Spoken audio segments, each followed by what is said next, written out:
Episódio do Construtalk Podcast. Eu sou o Regis Marques, engenheiro civil, e aqui no podcast a gente fala sobre o mercado imobiliário, sobre a construção civil. Para falar sobre esse tema, hoje eu vos trago o advogado Diego Amaral, que é especialista em direito imobiliário, e vai falar com a gente aqui, esclarecer um pouco mais sobre contratos imobiliários, né, a importância de contratos bem feitos na robustez, na solidez, né, de negócios. Se apresenta aí pra gente, Diego. Então, Regis, queria agradecer o convite, né? Foi uma satisfação muito grande poder participar deste podcast que já vem, né, se consolidando no mercado imobiliário e da construção civil. E sou advogado, né, na área imobiliária. Sempre tive uma vinculação à área imobiliária, mesmo antes de me formar, mesmo antes de entrar na faculdade.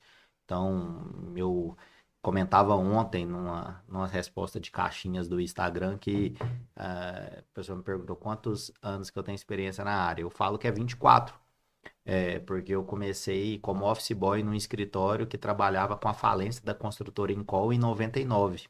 Nossa. Então, antes mesmo de eu adentrar a faculdade, eu já trabalhava com o mercado imobiliário. Esse escritório foi um dos maiores do país em recuperação de empreendimentos, principalmente defendendo os interesses dos mutuários, né, como a falência da construtora Incol. Depois passei por construtoras, incorporadoras, entre vários locais, até entrar no escritório que hoje eu sou sócio, que é o Dias e Amaral, fica em Goiânia, mas atua no Brasil inteiro. Hoje a gente tem demandas, sejam elas consultivas ou contenciosas, em todos os 26 estados do Brasil, mais o DF, mais o Distrito Federal, né? Temos uma filial em Rio Verde e atuamos 100% dentro do mercado imobiliário. Então, Entendi. a gente atua aí na fase pré-concepção de projetos, sejam eles incorporação, loteamentos, multipropriedade, todo o desenvolvimento, toda a estruturação, toda a parte Jurídico. contratual, toda a parte de demandas que eventualmente acontecem entre sócios e Aham. o pós-entrega, que é quando acontecem normalmente as demandas com os consumidores, Consumidores. né? Eventuais ações revisionais e tudo mais. Então, estamos muito dentro do mercado imobiliário. Somos hoje lá mais de 20 advogados no Dias Amaral, focado eu costumo dizer, no mercado imobiliário empresarial, porque a gente atua com empresas. Legal. Vou deixar um recadinho aqui para vocês rápido. O Construtal Podcast é patrocinado pelo Núcleo NIC, o programa de relacionamentos e recompensas da construção civil. Então, se você é engenheiro, arquiteto, corretor de imóveis ou profissional da área, você pode se cadastrar gratuitamente e começar a indicar ou comprar nas lojas parceiras do núcleo. Dessa forma, você acumula pontos e troca por produtos ou viagens. Esse ano o pessoal está indo para a Grécia. Então, para mais informações, tem um link aqui na descrição. Você clica lá e cadastra gratuitamente, porque você só tem a ganhar. Beleza? O link está aqui na descrição. E vamos agora voltar aqui para o Diegão. Diego, vamos começar pelo começo, né? Vamos Você lá. já deu uma breve introdução aí, mas conta um pouco mais da sua história, a história por trás do advogado Diego. Como é que você comentou aí que começou antes da faculdade, você trabalhou como motoboy, Como office boy. office boy. Uhum. Aí conta pra gente o que que veio o interesse, qual interesse veio primeiro? Foi pelo mercado imobiliário, foi pelo direito? Como é que foi o início dessa Eu jornada? nunca tive muitas dúvidas na minha vida, assim. Na minha Aham. época de faculdade era muito comum muitos colegas tenderem para o concurso público, que é uma das grandes opções que o direito fornece, mas Uhum. nunca foi uma opção para mim. Eu sempre quis advocacia Uhum. e pelo fato de o mercado imobiliário estar muito inserido na minha vida pelas passagens que eu tive em vários locais, Aham. igual eu disse, construtoras, incorporadoras, escritório, né? O primeiro escritório que eu trabalhei, que foi esse de office boy, trabalha até hoje nessa área imobiliária de recuperação de empreendimentos. Depois eu fiz estágio nesse escritório. Então, naturalmente, eu fui seguindo essa área imobiliária. Uhum. É, Quando eu entrei no Dias e Amaral como advogado contratado ainda, naquela época nem se chamava Dias e Amaral, o nome teve uma alteração depois, já era um escritório que trabalhava também no segmento imobiliário, fazendo assim, assessoria para algumas imobiliárias e construtoras de Goiânia, mas também tinha uma atuação em outras áreas. Aham. Então, tinha um trabalhista, por exemplo, na área varejista, na área industrial. E em determinado momento, depois em 2013, Uhum. eu tive uma conversa com a minha sócia, Ana Cristina Dias, que leva o nome também do escritório, e ali a gente, em conjunto, decidiu, conversamos, né? Constituir a No sentido sociedade. de, além de constituir a sociedade, mas a gente ficar 100% no imobiliário, que já era o Uhum. forte do escritório. Então, basicamente, foi a única vez que a rescisão de um cliente partiu de nós, mas não por qualquer problema com o cliente, mas muito no sentido da segmentação que a gente queria atuar. Nessa evolução, em 2016, eu vim a ser convidado pelo ex-presidente da OAB Goiás, Dr. Lúcio Flávio Siqueira de Paiva, para ser o presidente da Comissão de Direito Imobiliário e Urbanístico, posição que eu ocupei da OAB Goiás, né? Posição que eu ocupei de 2016 a 2019, depois de 2016 a 2018 e depois de 19 a 21, ou seja, foram 6 anos, né? 2 mandatos do Dr. Lúcio Flávio. Nessa mesma época eu também fui conselheiro da OAB. Hoje estou como vice-presidente da Escola Superior da Advocacia, no mandato do atual presidente, Dr. Rafael Lara. E na Comissão Nacional de Direito Imobiliário, eu Uhum. ocupo a posição de secretário na diretoria da comissão. Faço Qual a parte comissão da UAB, no da caso, né? OAB Nacional. Uhum. Faço parte lá do Conselho Jurídico da CEBIC, que é a Câmara Brasileira da Indústria da Nossa, que Construção. E legal. aí a CEBIC é muito bacana porque é, são advogados de todos de todos os países, de todos os estados, Aham. indicados ou pelo Sinduscom, ADEME, Secov. Então, a gente consegue fazer um network, mas um network técnico em relação a como está acontecendo o direito e o mercado imobiliário em cada localidade, com esses advogados, porque a cada reunião a gente tem ali novas experiências. Então, tem o Uhum. pessoal lá de Maringá, pessoal do norte do país, do Nossa, Nordeste. legal. Isso faz muita diferença. Uhum. Assim, enfim, aí tem algumas coisinhas de ocupação no currículo, mas sou professor, hoje faço a coordenação de um MBA em Direito e Negócios Imobiliários, né, que é o MBA da Dalmas, e assim, sou professor de outros institutos de pós-graduação também na área imobiliária, mas o foco é a advocacia imobiliária. E eu sempre costumo dizer, e já falei isso em outras oportunidades, que, na verdade, eu não sou advogado do direito imobiliário, e sim do mercado imobiliário. Uhum. Porque se não souber várias outras situações relacionadas, por exemplo, à arquitetura, à engenharia, o que a NBR diz sobre isso, aquilo, sobre as tendências arquitetônicas, sobre as práticas da corretagem imobiliária de cada cidade. Tem local que a prática estabelece 5% como um padrão, né? Que Aham. é o caso, por exemplo, de De Goiânia. Goiânia. Outros locais o padrão é É seis por menor, cento maior, 6%. 6%, né? Eventualmente, em algum local tem alguma negociação menor. Enfim, tudo isso são ingredientes que formam esse profissional do mercado imobiliário. Então, eu costumo Uhum. dizer que eu tento ser um facilitador dos negócios, contratualmente falando, passando uma orientação, tentando bolar estratégias para uma determinada demanda jurídica. E é isso que a gente faz. Uhum. Hoje, o Dias Amaral assessora várias construtoras, incorporadoras, loteadoras, empresas de multipropriedade de Goiânia, Goiás e do Brasil.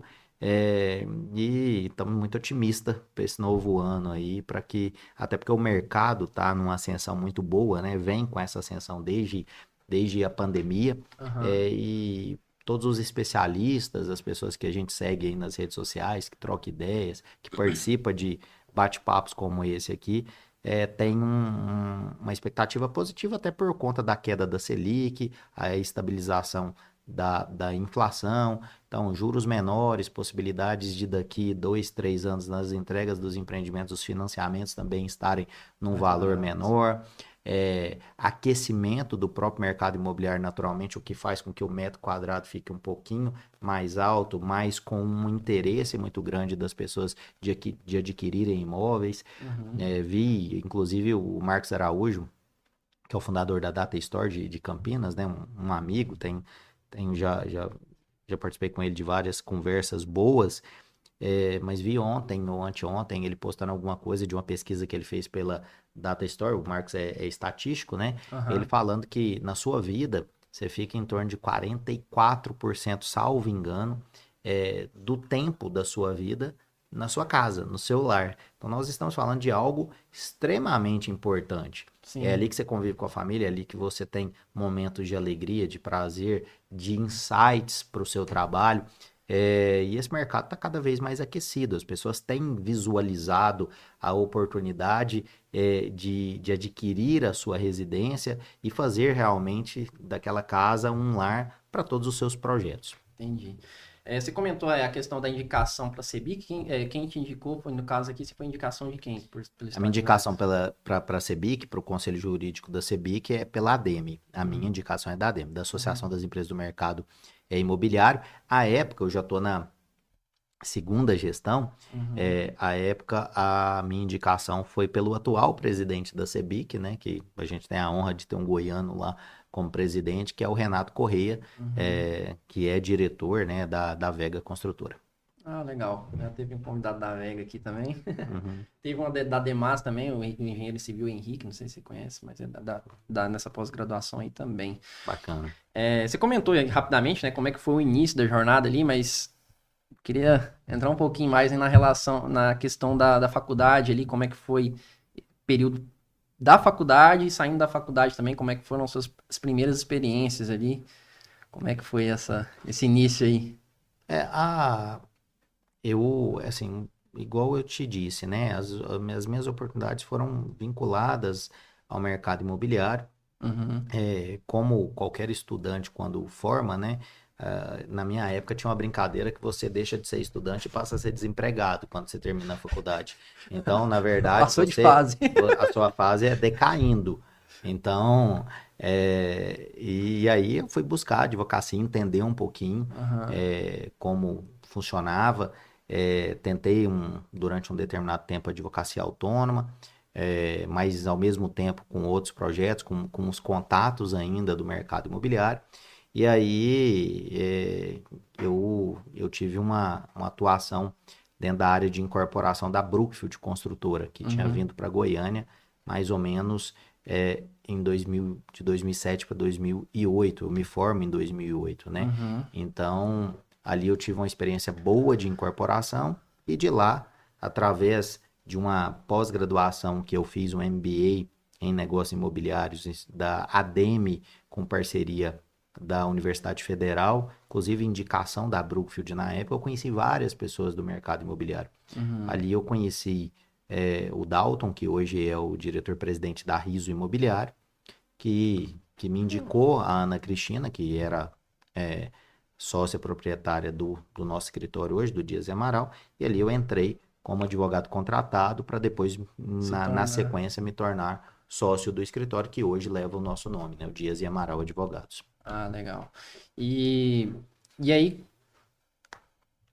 no caso, você como que faz muito tempo que você conhece o Caio Lobo ali? Como é que foi? Como é que quantos negócios já fizeram muito negócio juntos? Como é que o Caio, para quem está acompanhando a gente aí, né, tem um perfil muito famoso nas redes sociais, que é o perfil O Incorporador. Isso. Mas muito mais do que famoso, eu admiro muito o Caio pelo conhecimento mesmo. O Caio sai da caixa, né? Eu acredito que ele seja um profissional fora da curva mesmo, porque ele busca elementos, sejam em números, sejam em estudo, em técnica, para cada vez mais operacionalizar de uma melhor forma o mercado imobiliário. E acredito que nós dois tenhamos uma mesma ideia, pelo que a gente já conversou, de mercado. Eu tenho uma ideia muito forte no sentido de profissionalizar o mercado. Eu acredito que o mercado ainda é muito amador. Quando a gente pensa em Brasil, quando a gente pensa em extensão territorial e o que é feito nas mais diversas cidades. Uhum. Nos últimos anos eu tive a oportunidade de conhecer várias cidades, principalmente no interior do país, de todos os estados. E tem muita coisa madura, tem muita coisa que é feita na conversa, na confiança, e assim, é uma curvinha para dar Pra dar errado. errado. E muitas vezes dá. E o Caio eu conheci a gente participa de um mesmo grupo Uhum. que eu tive a oportunidade junto com o Danilo Palmerston, que é CEO da Palme, Uhum. do grupo Palme, fundarmos lá em novembro de 2022, chamado Imob Club. E o Imob Club, ele tem ali alguns, né? Hoje nós estamos em 16 ou 17, salvo engano, 16, 17 o quê? membros, Membros. Beleza. que são representantes, CEOs, proprietários ou CEOs, né? Ou diretores, enfim, de forma geral, Aham. de várias empresas, Ah, principalmente legal. de Goiânia. Então, Aham. nós temos ali vários. Eu até iria citar alguns dos nomes agora, mas provavelmente eu não vou citar alguns, né? Por esquecimento mesmo aqui, que são muitos. Então, eu vou até não citar os nomes dos amigos, mas somos um grupo lá, tem um perfil no Instagram, Imob Club, e nós nos Legal. reunimos uma vez por mês para ter encontros de conteúdo ou de experiência. Experiência é muito ali no sentido de confraria, no sentido de programarmos visitas técnicas, de repente conhecermos um pouquinho mais sobre outros mercados, como por exemplo o mercado de vinho, entre outras situações, e de conteúdo de sempre trazermos pessoas que possam agregar, seja na área de marketing, de gestão, de comercial, aos membros do clube. Legal. E aí nesse clube lá tem advogados, tem engenheiros, quem mais que tem? A maioria são engenheiros e arquitetos, que são os Aham. proprietários das empresas. Nós temos arquitetos, né? Temos arquitetos, né? E assim, profissionais que são de outra formação acadêmica, mas que se enveredaram para Para mercado o imobiliário. mercado imobiliário, então administradores, entre outros. E eu tô lá como advogado também pelo conhecimento com essa turma, né? Amizade e assim, vontade, que é aquilo que eu falava agora mesmo. Aham. Profissional do mercado imobiliário e não necessariamente do direito imobiliário. Então, esse Entendi. grupo, por exemplo, fez uma visita técnica no ano passado. Caio estava E aí comigo, vai o inclusive. grupo inteiro. Nesse caso foi grande parte do grupo, quem podia ir. A Aham. gente foi fazer uma visita técnica ficamos lá 3 dias em Balneário Camboriú, visitando todos não, a maioria dos empreendimentos de Balneário e região. E foi muito bacana. Nossa, imagina. Então a gente tem ali gente que é do segmento de loteamento, de incorporação, de multipropriedade, do segmento da incorporação da Minha Casa Minha Vida, do alto padrão, do médio padrão, enfim, todas as faixas. Então os Aham. encontros são sempre muito ricos Ricos. em conteúdo e tudo mais. Show. Você comentou sobre o amadorismo do mercado, né? E o podcast, né, tem um pouco dessa missão também de contribuir nesse sentido, né, para profissionalização. E diversos convidados que vieram aqui já abordaram esse amadorismo por diversas perspectivas, né? Como você comentou, vai ter o construtor, vai ter o arquiteto, vai ter o engenheiro, vai ter até mesmo a prefeitura. Teve um engenheiro que veio aqui que é mais voltado para a parte de loteamento. Ele falou como as prefeituras nos interiores não têm estrutura nenhuma e nem elas mesmas sabem o processo, o que dita a lei. Não vou saber de citar aqui qual que é a lei de loteamento, né? Mas nem as próprias prefeituras têm conhecimento da lei ali e como que deve ser regida ali o processo, né? Vamos dizer. A lei, a 6766, a lei federal, 6766 de 79, e muitas prefeituras possuem leis orgânicas municipais regulando alguma situação. Em cima disso, você está falando, até me desculpa, me perdoa Uhum. te cortar aqui, Regis, mas me veio à cabeça uma situação muito engraçada. Agora, nesse momento, eu tô em conversa com uma pessoa que é um jogador de futebol e atua no México e ele investe os seus rendimentos no mercado imobiliário. Até então ele adquiria unidades e alugava essas unidades, é o que ele faz, e Uhum. agora ele quer incorporar. Show. Então ele me procurou, depois o advogado dele do Rio de Janeiro falou comigo, no sentido de que eu fizesse para eles um contrato de promessa de compra e venda, Aham. para a venda das unidades. E aí eu fiz perguntas bases. Falei assim, ok, já saiu o RI, Registro de Incorporação, Regulação. qual que é o número? Você tem já a convenção do empreendimento, aquela que foi anexada ao RI, pode me mandar o projeto? Aí ele, Não para você tinha. entender o tamanho do amadorismo, e eu tô falando de uma cidade que é capital, que é o Rio de Janeiro. Ele Aham. não tinha nada. Na cabeça dele era contratar uma construtora em cima de um projeto que o Isso construtor ia advogado fazer, o advogado e o e o jogador. proprietário, né? O proprietário do negócio, que é esse jogador. Aham. Então, assim, eles me procuraram e aí eu fui falando, eles foram ficando temerosos, e aí eles foram entender que eles precisavam de uma assessoria. Então, por exemplo, me pediram uma proposta para fazer toda a Todo o assessoria processo. jurídica de todo o processo até a liberação para vendas. Uhum. Então, é esse amadorismo que eu estou falando. Tem muitas coisas que são feitas, muitos loteamentos clandestinos ou Sim. irregulares que são abertos, Condomínio de chácara. condomínio de chácaras. Recentemente, na região de Goiânia, a gente teve aí uma atuação forte, inclusive tem uma campanha forte do Secov Goiás com o Ministério Público no sentido Pra inibir isso aí. de inibir e de buscar ali as responsabilidades dos loteamentos irregulares, né? Uhum. Loteamentos de chácaras, entre outros. Então, assim, é esse tamanho de amadorismo que nós estamos falando. Nós temos um grupo, Uhum. se a gente for pensar, de pessoas que atuam no mercado imobiliário, e aí mais uma vez eu volto a trazer aquela referência do profissional do mercado e não necessariamente do direito, da arquitetura, da engenharia, Show. por isso que eu me identifico como um Como profissional, um profissional advogado geral. do mercado imobiliário, que é o seguinte, se a gente for analisar um grupo muito pequeno a nível Brasil, então, assim, Um grupo muito pequeno que é capacitado, você fala.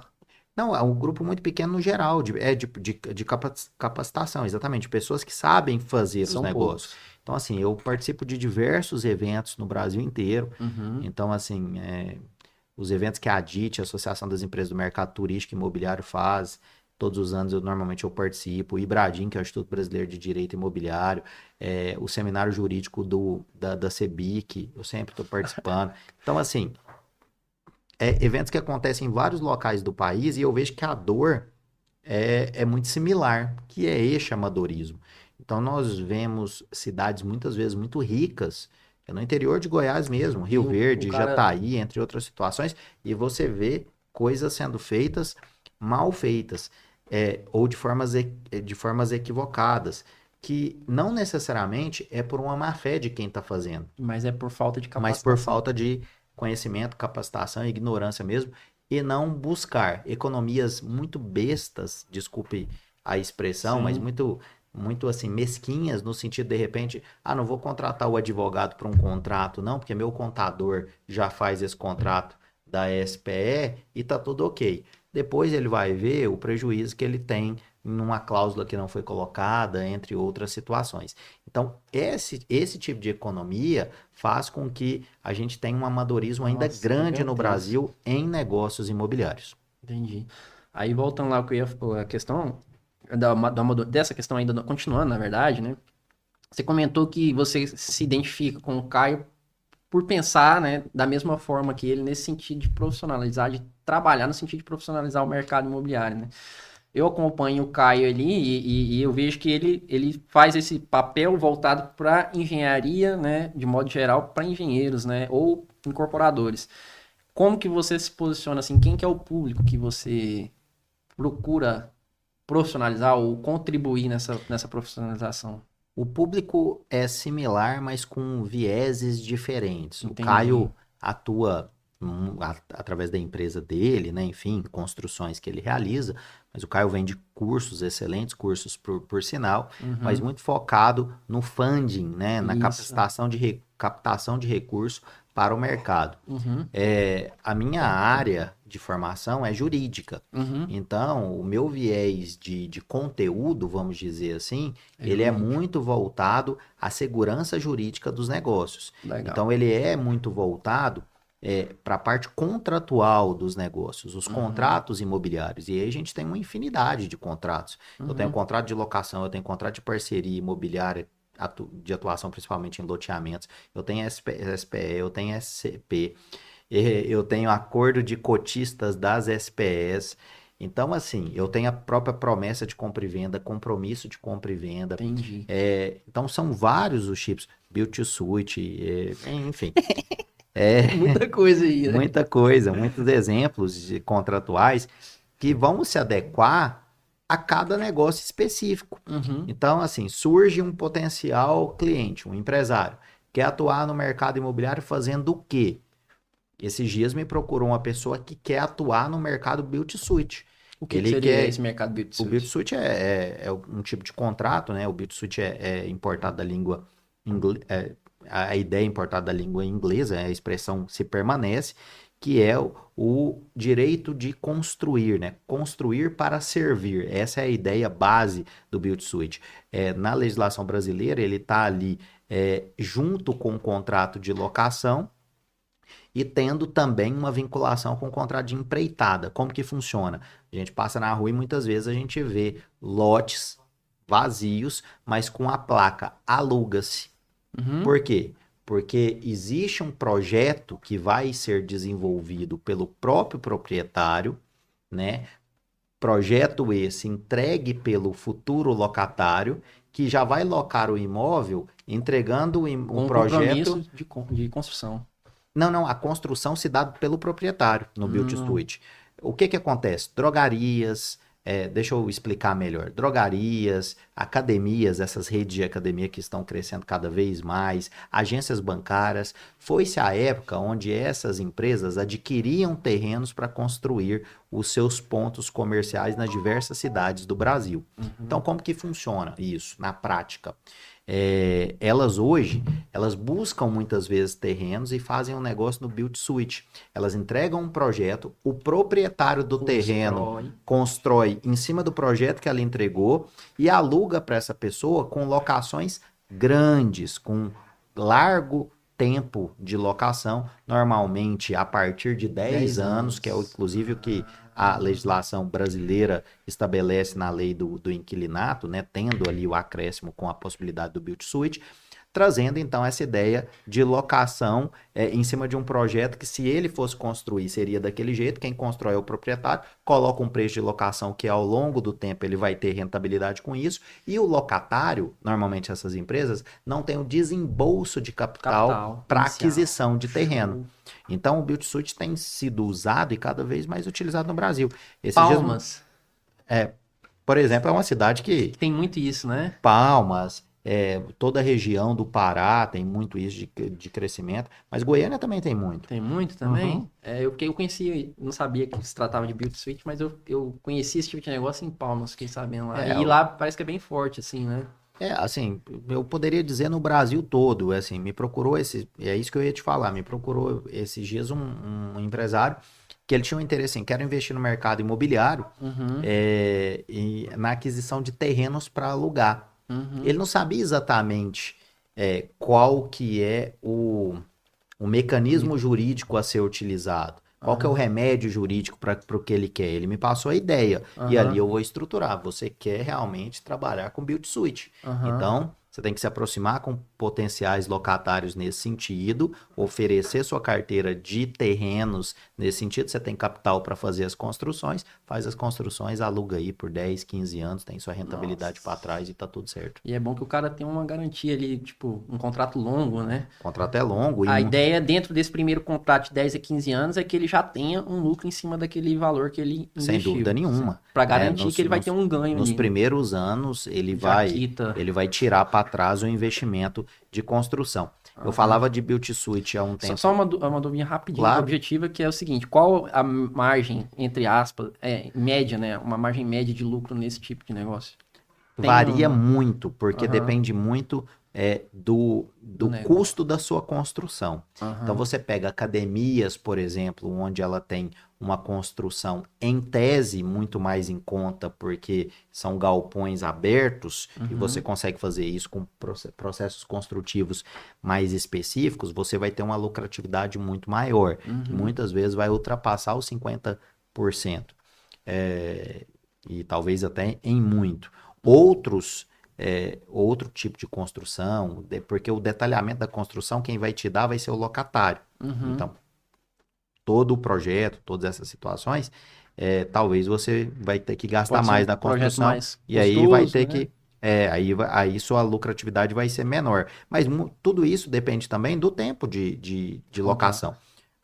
A legislação brasileira estabelece um mínimo de 10 anos para esse tipo de locação. Muita gente aluga por 15, por 20 anos. E aí, com 5, 6 anos, você tirou para trás o seu custo da construção, você vai ter 14 anos de lucro. Então, se a gente fizer uma proporção, estou falando de mais ou menos 75% de lucro no final do contrato. No final do contrato, se eu analisar isso, considerando que o contrato vai ter reajuste a todo ano, né? Show. Estabelecido no próprio instrumento contratual. E no caso desse caso aí, o risco, acho que maior fica pro lado do locatário, né? Ele que tem que fazer uma viabilidade ali bem feita para ele saber que ele vai ter um retorno em cima dessa locação, porque tipo assim, tem a rescisão, como é que seria a rescisão? Pode ter rescisão? Claro, todo contrato tem, né, a previsão de rescisão. Eu falava sobre esse assunto certa vez em uma pós-graduação e teve uma pergunta que foi o seguinte, tipo assim, mas e aí, se fecha o negócio e a pessoa começa a construir, o proprietário começa a construir e o futuro locatário desiste do negócio? Eu falei, não é bem assim, né? O contrato é fechado antes mesmo de começar a construir. Sim. Se constrói até para ter o prazo de entrega da obra pronta. Se pede 6, 7 meses, só a partir daí vai começar a pagar a locação. E o valor de multa para esse tipo de negócio vai ser um valor muito alto, assim, porque ele tem que cobrir qualquer prejuízo deste proprietário. Então, para rescisão, nós vamos ter uma multa. E aí, essa multa tem que ter tem que ser um valor alto para resguardar os interesses deste proprietário, neste caso. Por isso que o locatário não vai ter também esse interesse de rescisão. Ele vai querer fazer com que o negócio dele gire, que o negócio dele viabilize. É aí que entra a importância dos contratos imobiliários. Porque, às vezes, se faz um contrato desse buscando um modelo no Google, por exemplo, e se coloca uma multa baixa sem perceber essa situação, sem ter a malícia no bom sentido do negócio, do que o negócio pode trazer de lucratividade ou não. E aí, contratos mal redigidos é um grande problema. E no mercado imobiliário nós temos demais, exatamente por conta deste amadorismo. Muita gente tem ali o seu advogado de confiança, por exemplo. Advogado de confiança da família. Mas é o cara que atua lá na cobrança da família, da empresa. É o sujeito que cuida um pouquinho da parte tributária. Sim. São profissionais de outras áreas. Sim. Quando você aperta ele com algum negócio imobiliário, ou ele acaba fazendo sem ter o conhecimento prático do negócio, ou ele sugere um outro profissional. Foi o que aconteceu com esse caso, esse case do Rio de Janeiro. Quem me procurou foi, inclusive, o advogado. Falou, não é minha expertise. Eu cuido de direito desportivo. Eu cuido do atleta. Sim. Então, e cuido de alguns outros negócios. Fui procurar um profissional. Esse sujeito teve o cuidado que tem que ter e a gente adiantou essa situação. E olha que eles já gastaram um pouquinho no projeto como um todo. Quantos não têm esse cuidado? E aí é onde eu falo, aí o negócio imobiliário fica à mercê da boa fé das pessoas e olhe lá, porque nem sempre um problema é por má fé. Às vezes um tem uma interpretação de uma cláusula do contrato e o outro tem outra interpretação e nós temos o problema aí. E se esses contratos não tiverem bem firmados, resguardados, bem conversados, bem redigidos, traduzidos, que aquele negócio tenha sido da melhor forma traduzida para o instrumento contratual, normalmente vai se ter problemas em relação a esse negócio imobiliário. Show. Em relação à incorporação ali, do ponto de vista do incorporador, do empreendedor, quando ele começa, né, e quando ele tem a ideia de, por exemplo, o jogador ali, ele teve a ideia de empreender na incorporação imobiliária, certo? inicialmente tem que ser feita uma viabilidade técnica e econômica para ver que tipo de produto, onde vai ser construído, né? Por quanto vai ser vendido lá na frente e tal, verificar a viabilidade. Você comentou há pouco da questão da viabilidade jurídica, eu acho que não sei se você usou esse termo, mas deu a entender mais ou menos isso. Em que momento a viabilidade jurídica se une com a viabilidade técnica e econômica? Como Na que deve minha ser? avaliação, e muitas empresas já consolidadas e com essa visão já fazem isso, Uhum, é no nascedouro. As uhum. duas viabilidades, Viabilidades. elas nascem juntas. Por que que eu digo? Uhum, Porque, de repente, eu posso ter uma viabilidade financeira e econômica interessante para aquele projeto, mas eu posso ter um travamento jurídico em relação àquele terreno. uhum, Então, elas têm que nascer juntas. Digo até mais, muita gente tem o entendimento que a jurídica nasce antes, porque antes até de se trabalhar toda a viabilidade, eu tenho que ver se o terreno está totalmente liberado, uhum. se ele está livre e desembaraçado para evolução daquele projeto que eu, empreendedor, penso em realizar. Então, Uhum. ou a jurídica vai nascer antes, ou, no máximo, junto Junto. com, Aham. com a viabilidade econômica, porque é a famosa due diligência imobiliária. Então, a gente precisa realizar a due O diligência que seria imobiliária. do iligente?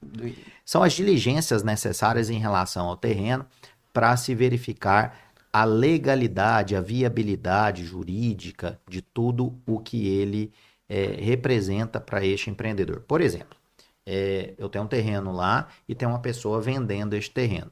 Mas e aí? Eu preciso tirar todas as certidões deste terreno para saber, ele está hipotecado para alguém? Ele está penhorado em algum processo? Ele Uhum. está como uma garantia de dívida do banco X, Y, Z? Todas essas situações. Esse terreno O proprietário também, questões do proprietário, se o também, não só, proprietário tem alguma. não só do próprio, a gente analisa numa due diligência a vinculação de documentação Do do terreno terreno. e dos sócios. Então, por exemplo, tem due diligências que são enormes, porque veja você, o proprietário vai ser uma SPE. Vou dar um exemplo aqui. O proprietário vai ser uma SPE. Essa SPE é formada por duas empresas.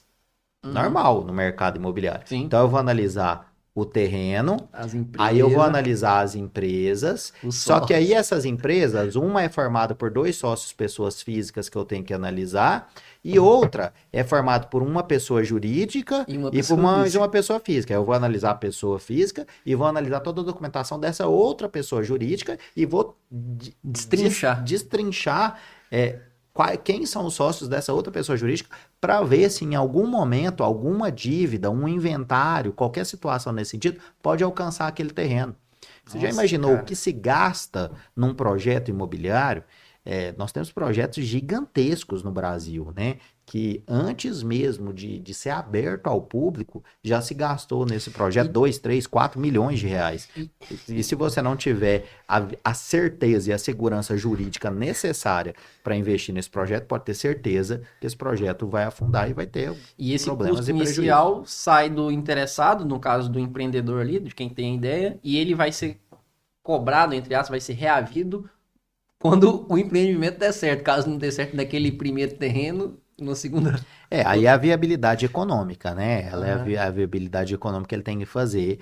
E essa viabilidade econômica, muitas vezes, dentro do projeto, ela acaba sendo alterada em alguns momentos, que aham. é, nossa, ele teve lá, se via, ele, por exemplo, vamos supor o caso de uma pessoa que começou a trabalhar num projeto e não fez a due diligência necessária. Aí ele percebe um problema, aí sim ele contrata a due diligência. Só que aí já existe um problema. Ele tem que contratar o advogado para de repente resolver um problema de inventário que tem sobre aquele terreno. Lá neste momento, né? Nós temos lá no escritório pelo menos 6 cases nesse sentido, de pessoas que evoluíram O projetos projeto. e depois verificaram alguns problemas e hoje nós estamos resolvendo, aparando as arestas dos problemas para ele conseguir é, reorganizar o seu projeto. Então nós temos aí, eu citei aqui, inventário é uma situação complicada. É, algum, algumas doações que foram realizadas de terreno. Então, Nossa. assim, quando você percebe numa cidade, e aqui em Goiânia especificamente, que é de onde nós estamos falando, Regis, terrenos muito bons em áreas muito nobres e que não se viabiliza nada, se você Exemplo, ir a aquele do lado do fundo, Flamboyant. Tem um ali de frente do Flamboyant ali. ali, Sabe, ali, ali ali parece que o naquela, pessoal fala que tem um imbróglio danado ali naquele terreno, ali naquela área que tem ali. na Do lado de cá região, da BR. Sabe ali onde eu tô sei, falando? eu sei qual que é. Ali naquela região, não só neste local, mas em vários outros, por exemplo, talvez hoje o último terreno do Parque Flamboyant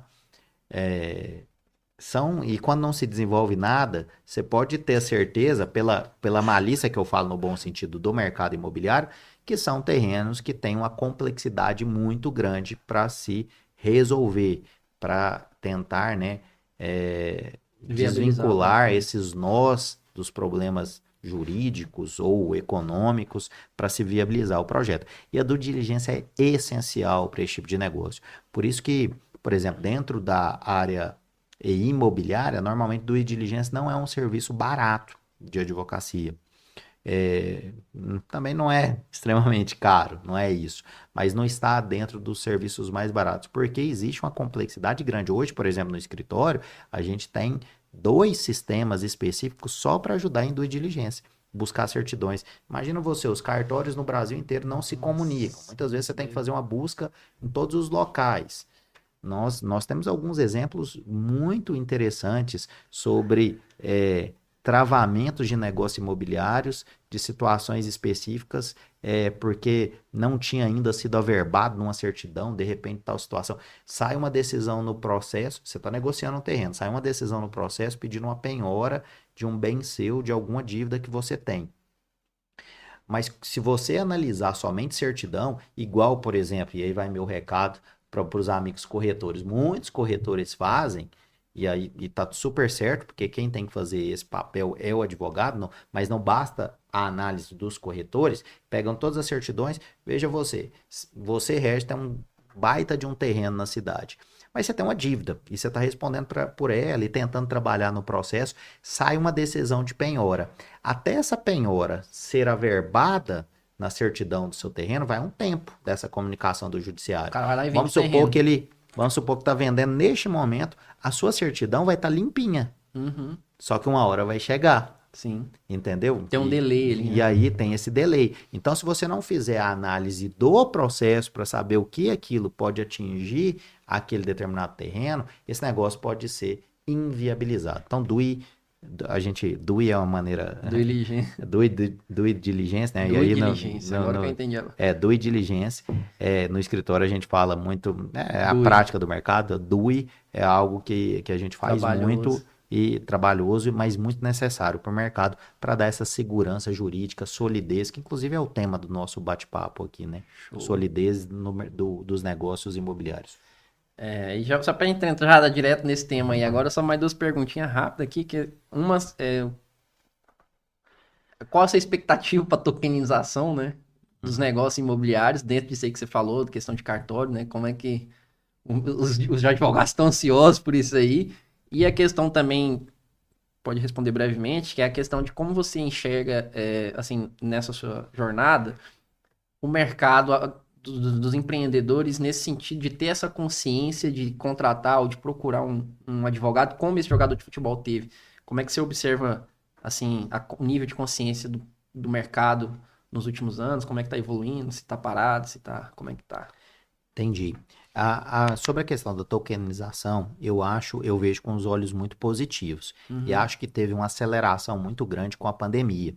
Então, toda essa parte digital, não só da tokenização, de sistemas, de inteligência artificial, e aí eu coloco tudo Tudo. isso meio que no mesmo bolo, Aham. certificados digitais, assinaturas de contrato via os diversos sistemas que hoje a gente tem de assinaturas eletrônicas de forma legal, né? E aí eu tenho sempre que diferenciar assinatura eletrônica de assinatura Assinatura digital, digital. que são coisas diferentes. Uhum. Enfim, só esse assunto daria um podcast, mas eu vejo com muito bons olhos. Acho que existia uma relutância muito grande de parte dos cartórios brasileiros nesse sentido, que caiu por terra com a pandemia, porque eles precisaram se reinventar, e precisaram se reinventar num tempo muito rápido.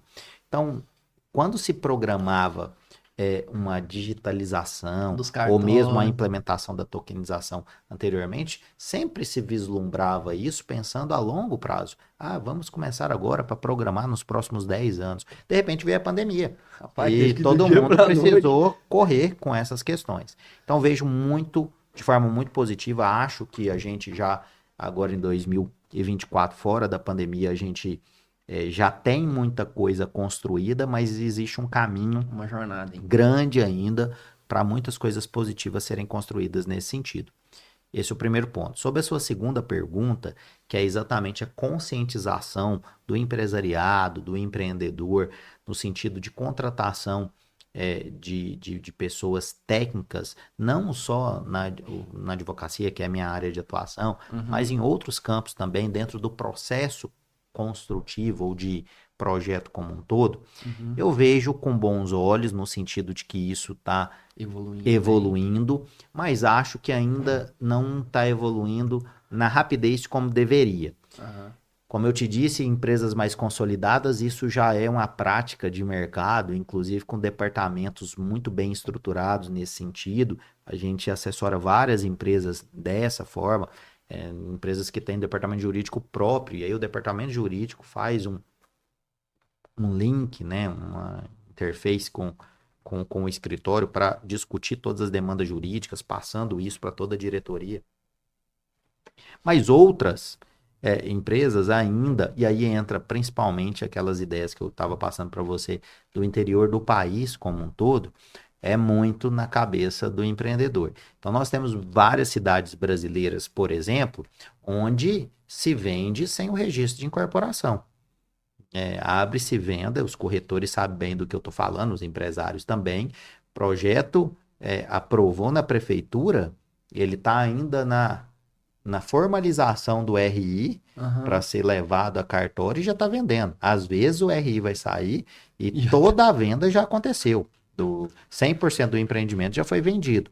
E algumas cidades a gente tem uma fiscalização maior disso, seja pelo concorrente que denuncia a outra empresa, seja pelos próprios órgãos fiscalizadores, como por exemplo o Ministério Público, e em outras cidades isso é muito mais brando, e acontece realmente, está fora do que a legislação estabelece, inclusive a lei 4591 de 64, que é a lei de incorporação, datada da década de 60, né, no ano de 64, estabelece contravenção penal. Não é exatamente um crime, mas uma contravenção penal. Os criminalistas que me perdoem aí, mas é um potencial ofensivo muito menor do que um crime, então ele é mais brando, mas tem penalidades para isso, para quem faz venda sem o registro de incorporação. Fora a atuação do CRES em relação às imobiliárias que já estão fazendo, pode gerar multa para a imobiliária, para o próprio corretor. Corretor, assim como advogado. O CREA atua também, né? Vai atuar também nessa área. O CREA também pode atuar, claro, com certeza. O corretor, assim como advogado, é um profissional autônomo. Sim. Então, assim, ele tem que resguardar ali a sua imagem, o seu nome, a sua técnica, a sua legitimidade de atuação, entre outras situações. Show, legal demais. Deixa eu fazer um recadinho aqui de novo, né? O Construtalk Podcast. Pessoal, primeiro, pedir para deixar o like aí, curtir, comentar. Faça a sua pergunta, porque eu tenho certeza que o Diego vai responder aqui as dúvidas de vocês. E deixar o recado, né, do Núcleo Unique, que é o patrocinador aqui do Construtalk Podcast, programa de relacionamentos e benefícios da construção civil e da arquitetura. Então você, engenheiro, arquiteto, corretor de imóveis ou profissional da área, pode se cadastrar gratuitamente e começar hoje mesmo a indicar ou comprar nas lojas parceiras, pontuar e trocar esses pontos por produtos ou viagens. O link para mais informações está aqui embaixo. Clica lá, se cadastra, que você só tem a ganhar. Voltando, agora vamos para o ponto aqui. Vamos começar falando aí de contratos entre a incorporadora, né, o incorporador, o loteador e o cliente final. Quais os aspectos aí? É meio redundante que o contrato em todo eu imagino que seja importante, né? Mas quais, assim, talvez os calcanhares de Aquiles dos Uhum. contratos do ponto de vista do incorporador para o cliente final, que ele deve se atentar, cuidar ali, tomar O bom de participar de conversas como essa, Regis, é que, por exemplo, diferente de entrevistas ou mesmo diferente de uma palestra, algo assim, que a Uhum. gente tem o tempo muito apertado e às vezes precisa entrar em outros pontos, é que aqui com a sua permissão, claro, Claro. eu consigo tentar delimitar um Você pouquinho. pode olhar para Eu aquela tô câmera. naquela direto em Isso, mim e aqui essa pega tá aberto nós nós dois, dois, né? isso. Isso. Eu posso tentar delimitar um pouquinho esses pontos. Então, é muito importante dizer para o consumidor, para o empreendedor, por todos os atores de uma compra e venda imobiliária, que a gente tem alguns contratos. E basicamente, quando se fala em incorporação, eu tenho duas possibilidades. Uma que é o contrato através da alienação fiduciária, Uhum. que é aquele contrato, inclusive, que pode ser feito direto com a empresa, mas que essencialmente vai ser o contrato utilizado quando você migra num processo de compra e venda para o financiamento bancário. Uhum. O contrato do banco é com alienação fiduciária. Sim. Até porque o próprio imóvel passa a ser uma garantia do banco em relação ao dinheiro que o banco pagou à SPE, a incorporadora. Show. E esse contrato pode ser feito em alguns loteamentos, por exemplo, de acesso controlado, popularmente conhecidos como loteamentos fechados, onde o valor do lote tem um valor maior, os Uhum. contratos são feitos com alienação fiduciária. Uhum. E aí o procedimento, o rito para retomada do lote, por exemplo, é totalmente outro. É através de leilão. Normalmente, a pessoa pode, inclusive, perder tudo que ela pagou, entre outras situações. Uhum. Mas não é o modelo mais comum.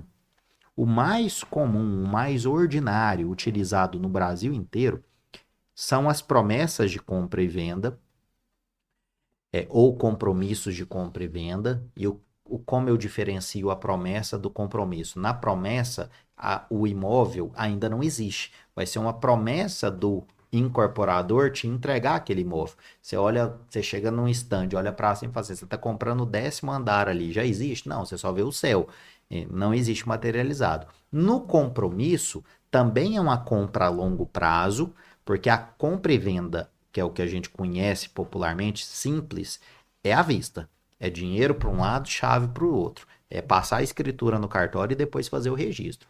Então, nós temos as variações, que são a promessa de compra e venda, que é quando não existe normalmente nas incorporações, nos lançamentos imobiliários, e o compromisso de compra e venda, que são os loteamentos, basicamente. Que por mais que a infraestrutura não tenha sido entregue ainda, a demarcação você Do já vai lote já lá. tem. Normalmente, quem compra um lote vai no meio do lote, olha, faz até aquele comentário que sempre é engraçado, porque os corretores falam assim, ó, que daqui você tem uma vista privilegiada. A questão da vista é sempre algo explorado pelos corretores É um terreno. e as pessoas. É um terreno, Aí enfim. fala, Então, assim, a materialidade do bem. Então, você tem show. a possibilidade da alienação fiduciária, né? Através Uhum. da lei própria de alienação fiduciária, lei de 97. E o modelo mais utilizado hoje no mercado, até porque na alienação fiduciária existe um custo, que é o custo com o registro do contrato, que na maioria das vezes não acontece nas promessas de compromisso de compra e venda ou compromisso de compra e venda vinculados ao Código de Defesa do Consumidor através da lei de distrato. A lei de distrato é a 13786 de 2018, Uhum. que entrou em vigor a partir de 28 de dezembro de 2018, no finalzinho do governo Temer. E a lei estabelece realmente alguns critérios. A gente não vai ter tempo aqui para falar de todos, Uhum. mas algumas situações são bem importantes. Essa lei, Só para esclarecer aqui claro, rapidinho, te interromper. Qual que é abrangida pela lei do consumidor, da defesa do consumidor que você falou? a lei dos distratos.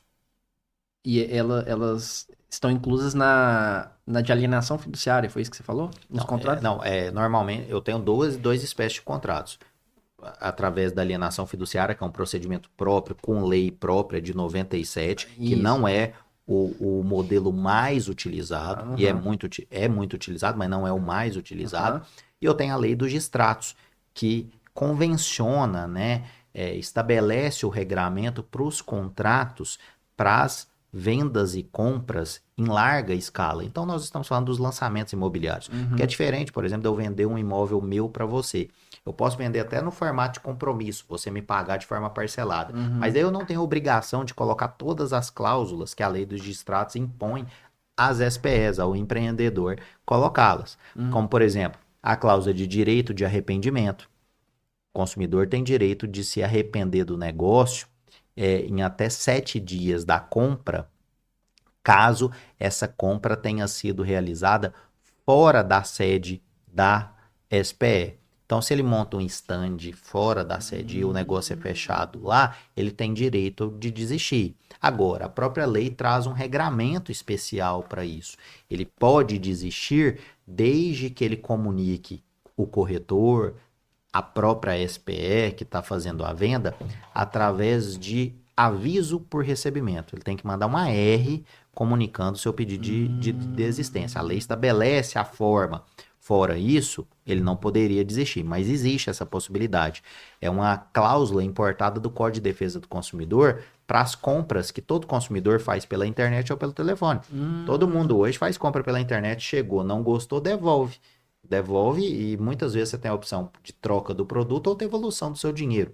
Show. Isso foi importado para o mercado imobiliário e o mercado imobiliário aceitou isso bem, porque se entende hoje que vendas realizadas, principalmente no lançamento, são vendas feitas sob forte impacto emocional. Então tá ali música tocando, um buffet gigantesco, pessoas, corretor falando no seu ouvido, você vai e compra.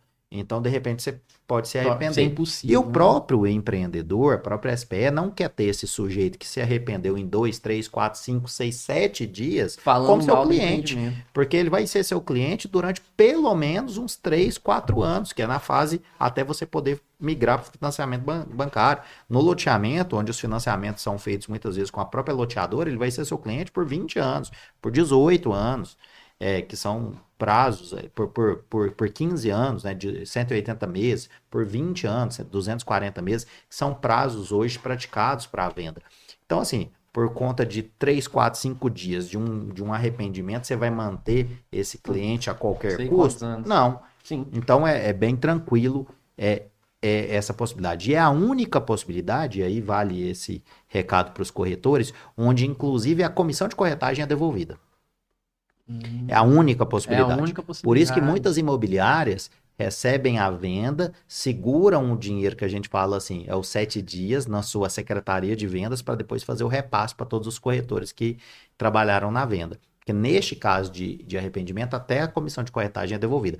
Fora isso, o próprio artigo 725 do Código de Defesa, me perdoe, o próprio artigo 725 do Código Civil, né, estabelece que uma vez tendo havido aproximação entre as partes, quais partes? Vendedor e comprador, é devido à comissão de corretagem, ainda que haja um arrependimento das partes. O que é esse arrependimento? É um arrependimento futuro, ou seja, o corretor prestou o seu serviço. Se depois uma das partes desistiu do negócio, a sua comissão é resguardada. Mas no caso dos 7 dias, no direito de arrependimento, até a comissão é devolvida. Outro ponto que essa lei trouxe, que é interessante, questão de trazer a vinculação do atraso de 180 dias, a liberdade do empreendedor de poder atrasar em até 180 dias. Nós não estamos falando... A entrega do imóvel. A entrega do imóvel. Nós não estamos falando da construção de uma mesa. Sim. Uma cadeira. Sim.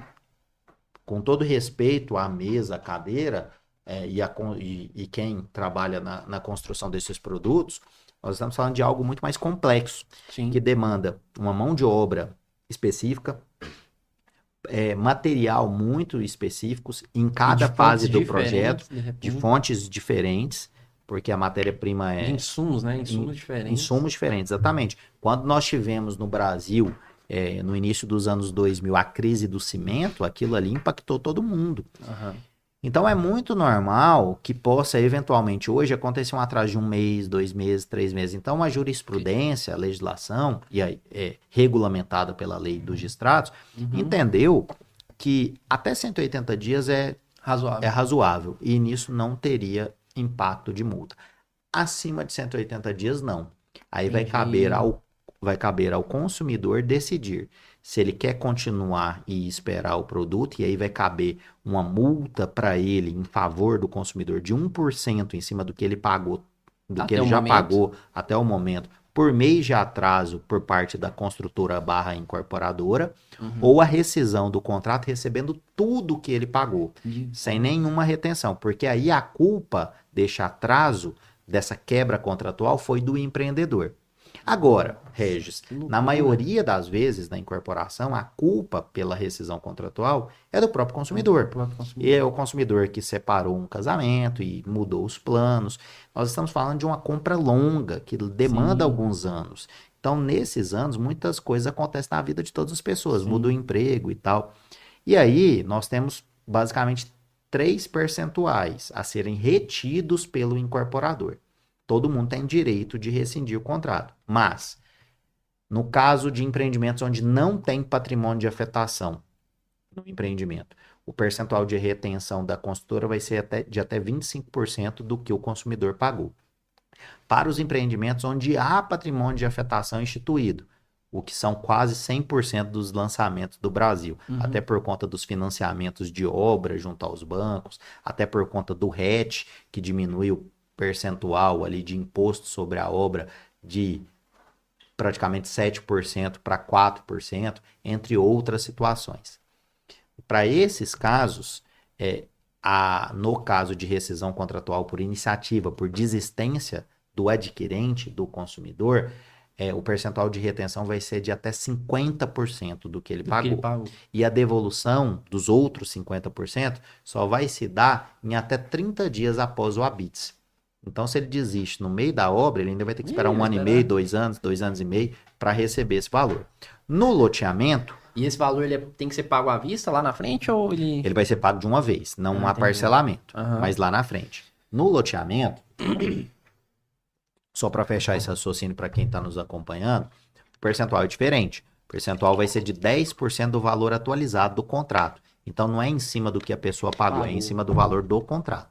E aí é um percentual único. Mas é porque a lei, a 13786, a lei dos distratos, ela dividiu algumas questões que antes eram julgadas da mesma forma para incorporação e para loteamento, ela agora dividiu e aí ela fez acréscimos à lei 4591 de 64, que é a lei de incorporação, e fez acréscimos na 6766 de 79, que é a lei de parcelamento do solo, né, sendo através de loteamento ou desmembramento. Show, legal demais.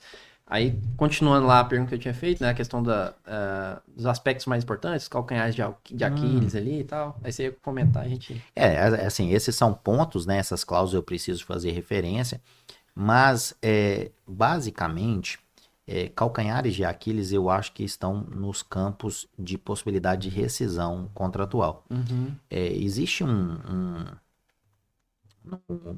Código Civil estabelece uma possibilidade de determinadas cláusulas, são chamadas cláusulas expressas. E essas cláusulas expressas, muitas vezes são colocadas num contrato, num capítulo específico de cláusulas resolutivas expressas, que são pontos, fora esses que eu falei, que a própria lei já traz, que dariam causa à rescisão do contrato. Então, por exemplo, num projeto muito luxuoso, igual a gente está tendo alguns em Goiânia e em várias cidades do Brasil, que são, como que eu posso dizer, vestidos, né? Que eles são chancelados, melhor dizendo, por grandes marcas como, exemplo, Pininfarina, Ferrari, no caso, né? Que é design, design, faziam, né? Era o design utilizado nas Ferraris, Porsche, lá em Balneário Camboriú tem um empreendimento lá esqueci o veículo aqui, mas enfim, nesse momento eu esqueci que é o concorrente da Ferrari, que sempre foi Lamborghini, que é o Torino Lamborghini. Obrigado. O que acontece? Tem um empreendimento da Lamborghini lá. Então o que acontece? A lei de distrato estabelece ali o básico. Você pode colocar cláusulas específicas que, por exemplo, no caso de uma rescisão do contrato com essas determinadas empresas, automaticamente vai se viabilizar a rescisão do seu contrato. Porque de repente você está comprando porque existe uma bandeira por trás, que seja da Lamborghini, da Porsche, da Ferrari. Eu acabei de ver que foi lançado em Paris, vou até sair um pouquinho do nosso território nacional, foi lançado em Paris um hotel da Louis Vuitton.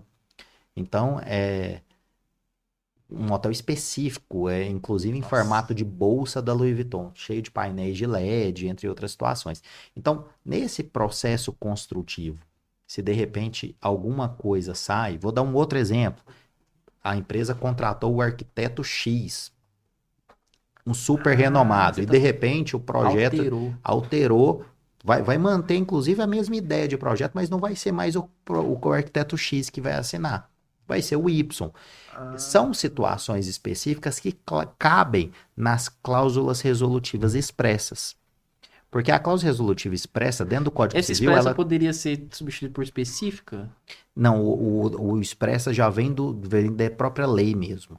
Então o nome é esse, cláusulas resolutivas expressas, porque essas cláusulas resolutivas expressas, ela constando no capítulo específico do contrato, ela poderá, tanto para um lado, seja para o empreendedor como para o consumidor. Eu aqui dei exemplos de situações que podem ser descumpridas pelo empreendedor, mas de repente pode ter uma cláusula resolutiva expressa de situações que podem ser descumpridas pelo consumidor. Por exemplo, se ele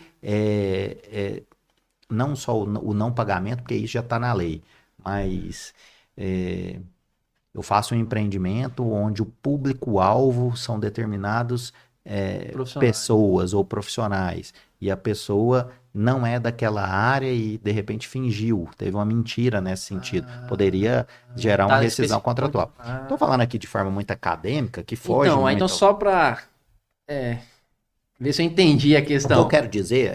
eu entendi, assim, são cláusulas expressas que vai ter no contrato, que em determinadas situações a lei vai entender, ou o contrato vai entender que justifica uma rescisão contratual imediata. E aí você deu o exemplo, por exemplo, de um hotel Ferrari, por exemplo, que vai ser assinado por um arquiteto X, e aí, de repente, no meio do projeto, a empresa muda o arquiteto, o consumidor se vê no direito de rescindir aquele contrato. Só pela mudança do arquiteto. E o contrato, a lei e o contrato vai justificar. Vai justificar. O seu raciocínio tá perfeito, mas eu queria só acrescentar o seguinte, o que eu quero dizer, e aí para todos os tipos de contrato, a gente tá falando aqui um monte de promessa ou compromisso de compra e venda, mas o de parceria, o acordo de cotistas, as cláusulas, principalmente resolutivas expressas, né, com esse nome e abrindo um tópico, né, um capítulo no instrumento contratual específico para isso, são essenciais.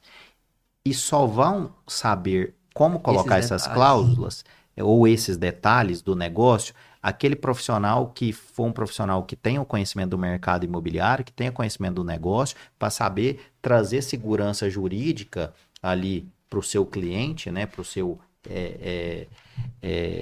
Pro interessado. Pro interessado, né, daquela situação, você tá pelo vendedor, tá pelo comprador, para que isso seja melhor organizado no instrumento contratual, inclusive, de repente, forçando a outra parte a não ter determinadas ações que possam impactar naquela rescisão contratual. Então, quando você pensa na possibilidade de um consumidor rescindir com você, é algo menor, porque você vai vender isso novamente. Mas já pensou cláusulas como essa com seu parceiro, com seu sócio que está dividindo 50% de todo o custo da obra? Então ali é importante ter, por exemplo, decisões financeiras só poderão ser tomadas, aí eu vou dar exemplos agora mais complexos. Só estava tentando trazer o conceito para você, Regis, e para todo mundo, de cláusulas resolutivas expressas, né? Mas, por exemplo, um vai cuidar da construção, o outro da administração da obra. Mas qualquer deliberação financeira superior àquilo que já está estabelecido vai ser decidido através de um comitê formado por um representante de cada empresa e mais um terceiro. Isso é muito normal em acordo de cotistas. E, de repente, houve uma deliberação sem a chamada de comitê. Seria motivo para rescisão do contrato. Ou, eventualmente, aí você pode colocar isso no contrato, uma multa bem considerável e alta para aquela parte que A parte. descumpriu. Nossa, que loucura. Isso tudo traz a segurança jurídica e é firmado nos contratos. Show. Agora só esclarecendo essa última parte, né? Que aí a gente já entrou na constituição de SPEs ou de sociedades com o fim de incorporar ali, né? De fazer uma incorporação imobiliária, né? E aí a gente entra nessa pauta aí, vamos dizer, né? Você falou muito de SPE e dentro de SPE você falou muito dessa cota, dessa questão de cotistas. O que seria, como é que seria essa constituição aí de SPE com cotistas? Como é que é isso aí? A SPE é uma sociedade de propósito específico, né? Ela tem um propósito específico de finalizar, de repente, um empreendimento. Ela pode ser utilizada, e muita gente confunde, acha que uma SPE só pode ser utilizada em um único empreendimento. Às vezes não. Às vezes você vai abrir uma SPE e a mesma SPE que vendeu o empreendimento A vai ser a que vai vender o empreendimento B e ela só vai terminar no empreendimento C. Mas esses empreendimentos podem acontecer simultaneamente? Podem acontecer de forma simultânea, podem acontecer mesmo que não de forma simultânea na sequência dessa SPE. Não é normal isso que eu estou falando. Normalmente se abre uma SPE para cada empreendimento. Não, até porque o controle financeiro fica melhor dessa forma, mas pode acontecer. Uma SPE normalmente vai ter ali conta específica para ela, contabilidade específica para essa SPE. E qual que é a vantagem da SPE? Ela normalmente protege o sócio em qualquer mercado. Vou falar de uma Gafisa, vou sair do mercado. Não, vou sair do mercado de Goiânia para não citar nenhuma empresa especificamente. Vamos falar do mercado de São Paulo, uma Gafisa. Se a Gafisa ela faz um empreendimento no nome dela, ela coloca em risco, vamos supor que é um todo. Então ela abre uma SPE, porque se cria uma nova empresa só para aquele empreendimento. Isso se aprendeu. O mercado aprendeu com a quebra da consultora Incol. É o que surgiu depois. Então, o patrimônio de afetação e a deliberação via SPE. E hoje é muito normal que SPEs, além da formação da SPE pela empresa, essa empresa chame alguma outra empresa para ser sócia, para dividir os custos e os riscos. Às vezes uma outra empresa, às vezes duas empresas, dependendo do projeto. Por exemplo, aí eu posso citar isso com muita tranquilidade. Um projeto grandioso em Goiânia como o Orion foi um projeto formado por 4 empresas.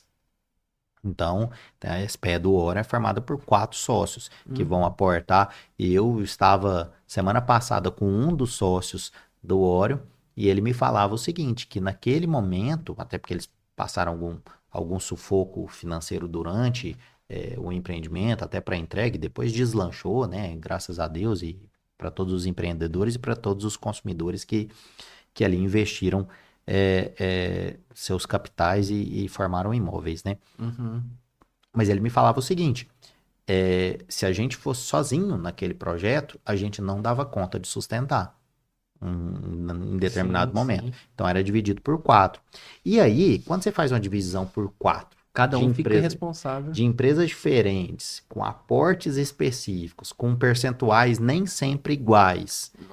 Você tem que regulamentar isso muito bem. Não vai ser simplesmente, com todo respeito aos meus amigos contadores, somente o contrato social da SPE, formada por 5, 6 páginas de 4 sócios, que vai regulamentar isso. Você tem que fazer um acordo de cotistas à parte. Quem são os cotistas? As 4 empresas, uma com 20%, outra com 20%. A cotista seria SCP?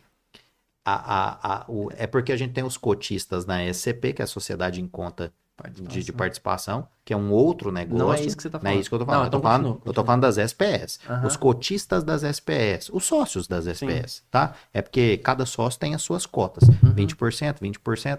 Vamos imaginar nesse sentido, 20, 20, 30 e 30. Então, eu tenho 2 sócios majoritários, 2 sócios minoritários, mas dentro disso vai ter algo a mais? Sim, vai ter. Um dos sócios vai realizar a construção e aí ele vai fazer um contrato à parte, porque ele não tem nada a ver com isso, através da sua empresa mesmo, de construção daquele empreendimento, onde a SPE, que ele é sócio, vai contratar ele.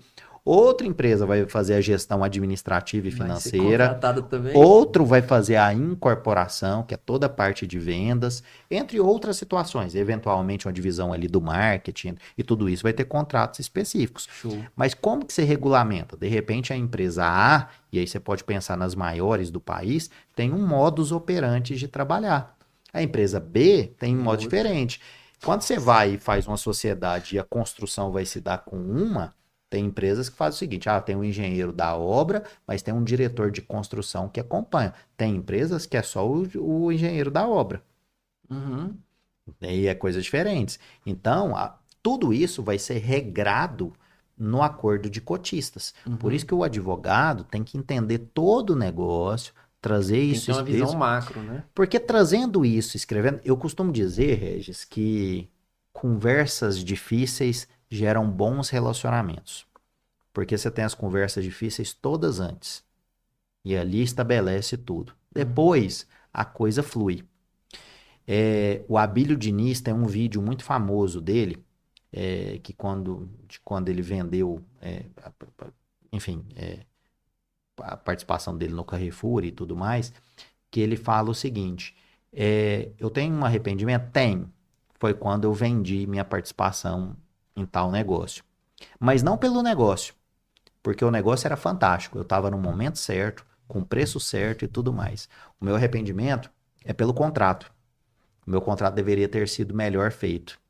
Porque o meu contrato me gerou prejuízo. Porque ali eu não amarrei as coisas como eu precisava amarrar. Esse vídeo dele tá no YouTube, tá em vários locais.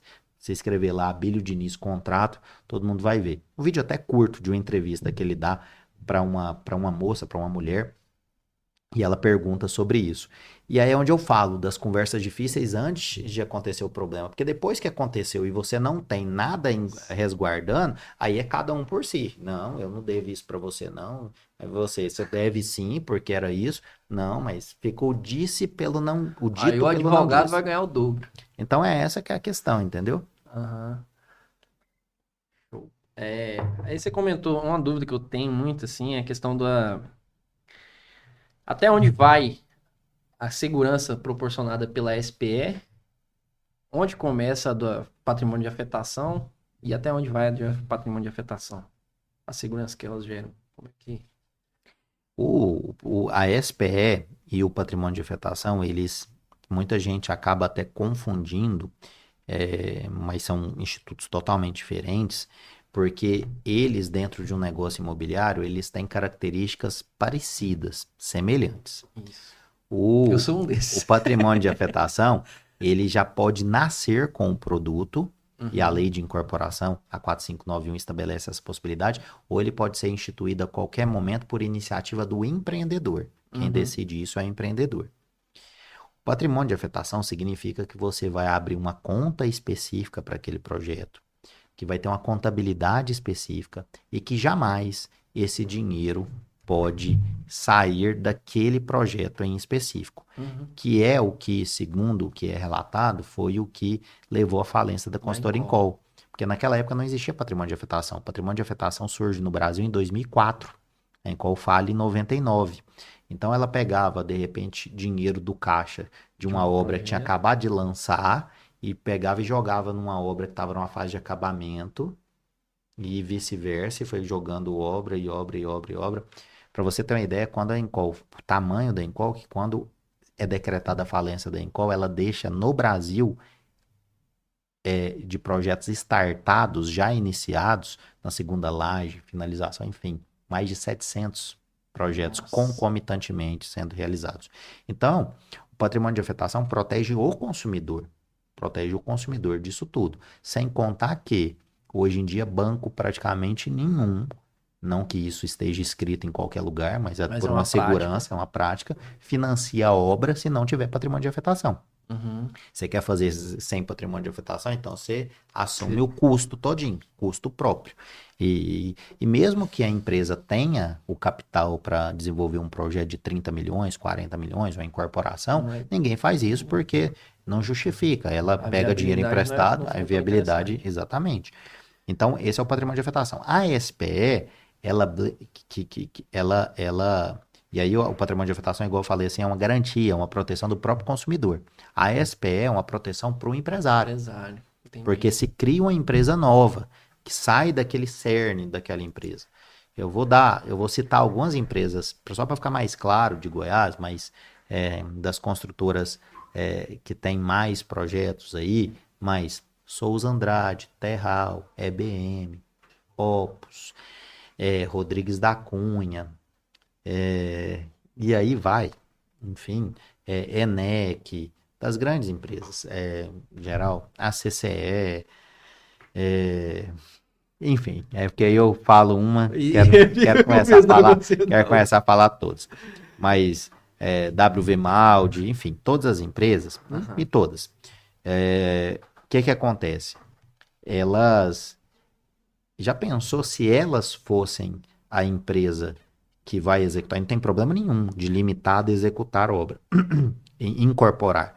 Mas já pensou se elas fossem as incorporadoras?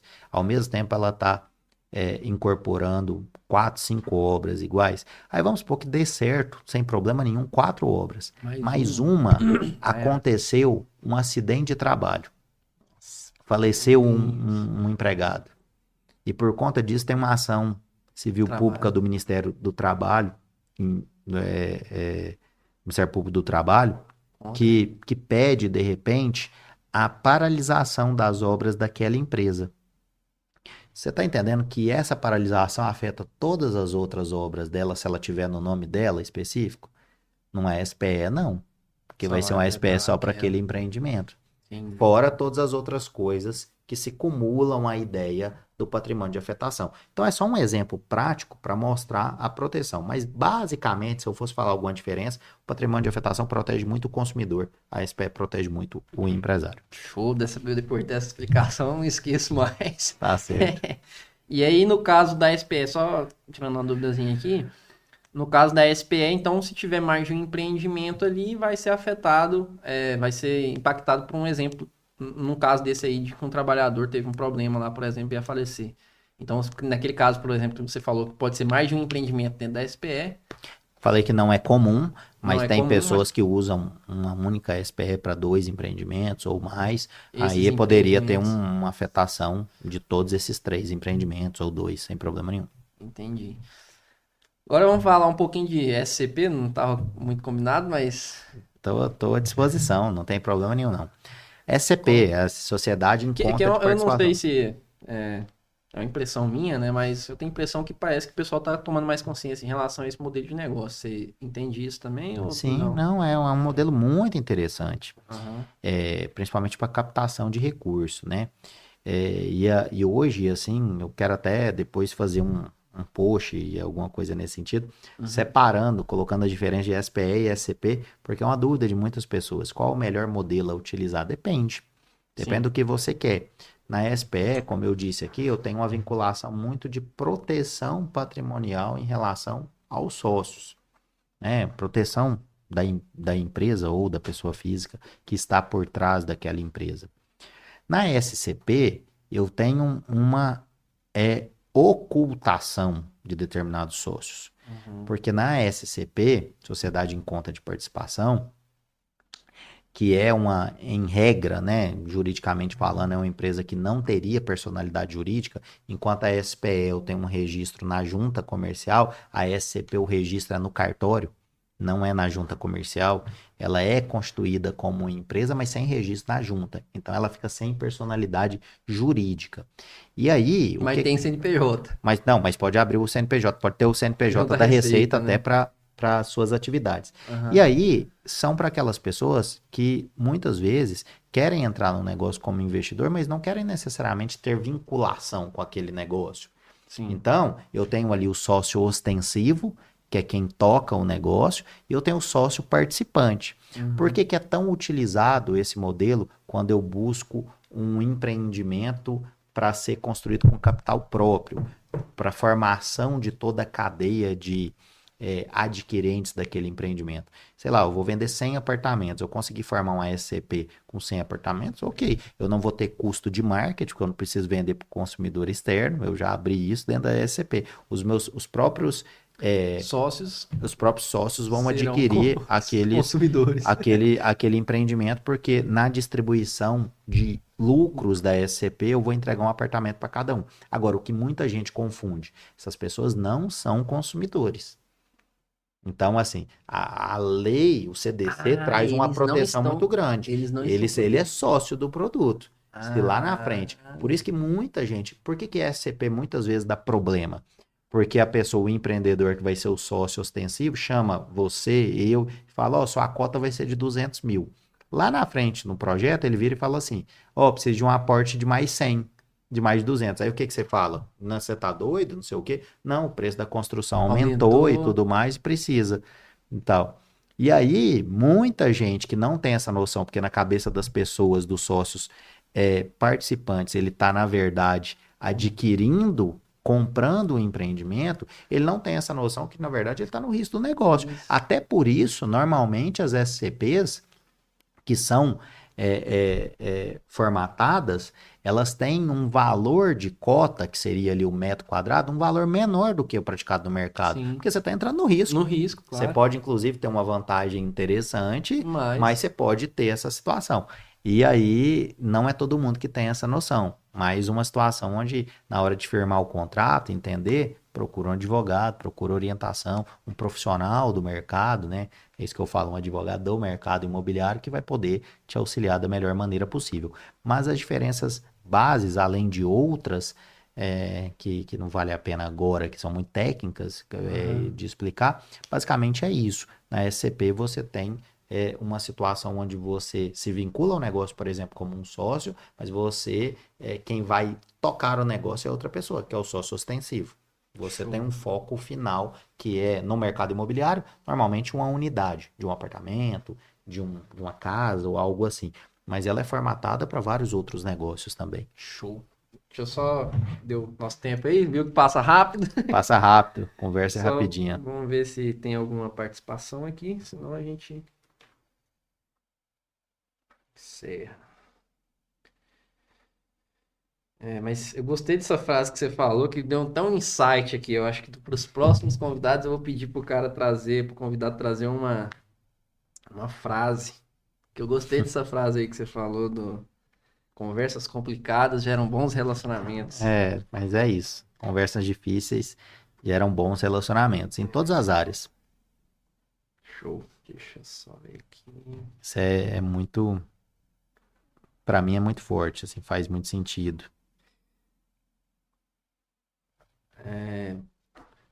Sérgio de Oliveira Brito, do Direito Imobiliário e os clientes. Forte abraço. Outro E, abraço, Sérgio. e a Marina Machado disse que a imagem estava travando.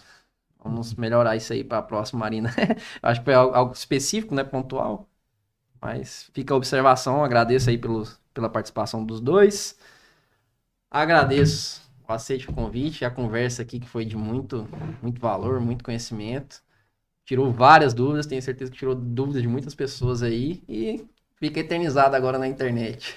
Fique eternizado. Boa conversa. Espero que este material, né, não só aqui no ao vivo, mas igual você disse, seja, e aí, como está sendo gravado ainda, né, seja bem aproveitado por todos os operadores do mercado imobiliário que vão fazer uso desse conteúdo, né? E siga ali nossas redes sociais, né? Meu Instagram é o Diego MS Amaral, do escritório é o Dias e Amaral Advogados, o próprio Construtalk, né? Que sigam o Instagram aí desse podcast que traz tanto conteúdo tão bacana e de grande valia para o mercado como um todo. Show, obrigado. Massa Obrigado, demais.